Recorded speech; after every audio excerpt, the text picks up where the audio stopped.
পোশাক মালিকদের বকেয়া $40 মিলিয়ন পরিশোধ না করেই বাংলাদেশ ছাড়ার হুমকি দিয়েছে পোল্যান্ডের ক্রেতা প্রতিষ্ঠান এলপিপি। রপ্তানিকারকরা বলছেন এরই মধ্যে ক্রেতা প্রতিষ্ঠানটির বিরুদ্ধে আইনি প্রক্রিয়া শুরু করেছেন তারা। প্রয়োজনে আন্তর্জাতিক পর্যায়েও বিষয়টি জানানো হবে। জাহিদুল ইসলামের প্রতিবেদন।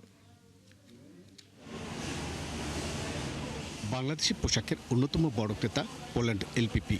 বিশ্বব্যাপী বিপণন কার্যক্রমের অংশ হিসেবে প্রতিষ্ঠানটি বাংলাদেশ থেকে বছরে প্রায় $1 বিলিয়ন পোশাক ক্রয় করে। রাশিয়া এবং ইউক্রেন যুদ্ধ শুরু হলে এলপিপির ক্রয়াদেশ ও মূল্য পরিশোধের প্রতিশ্রুতিতে ফিস রিটেল নামক রুশ ব্র্যান্ডের কাছে পোশাক পাঠায় রপ্তানিকারকরা। প্রথম দিকে কিছু পণ্যের দাম পরিশোধ করে প্রতিষ্ঠানটি, এরপর বড় অঙ্কের বকেয়া রাখে এলপিপি। হিস রিটেলার কিন্তু এলপিপির নমিনেটেড সাপ্লায়ার রাশিয়ান পার্টে, সুতরাং এখানে এলপিপি ইচ্ছা করলেই এইটা সমাধান করতে পারে। মোর দেন $40 মিলিয়ন ইতিমধ্যে আমরা আমাদের কাছে একটা রাফলি ধারণা আসছে। অনেকে এটা বিজনেস কন্টিনিউ করছে, তারা বলতেছে না।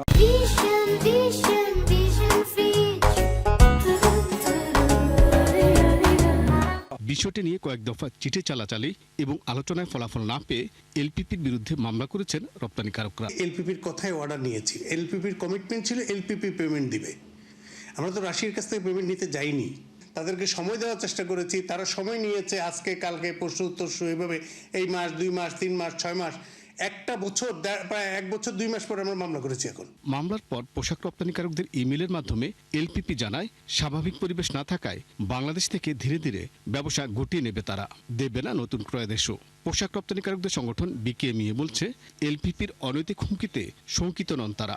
বাংলাদেশের যদি সক্ষমতা থাকে বিজনেস এলপিপি গেলে এরকম আরো অনেক কিছু হবে, এটা নিয়ে আমরা ওরিড না। এই ধরনের কাস্টমার যদি কেউ অনৈতিকতার সাথে বিজনেস করার চেষ্টা করে তারা চলে যাবে না, বাংলাদেশ তাদেরকে ব্ল্যাকলিস্টেড করবে, ব্ল্যাকলিস্টেড করে বিশ্বের সবগুলি পোশাক রপ্তানিকারক দেশকে অবহিত করবে। তবে এলপিপির সাথে দ্বন্দ্ব শুরু হয় এরই মধ্যে বাংলাদেশের কয়েকটি মন্ত্রণালয় সহ রাশিয়া ও পোল্যান্ড দূতাবাসের কাছে বিষয়টি জানিয়েছেন রপ্তানিকারকরা। জাহিদুল ইসলাম, ৭১, ঢাকা।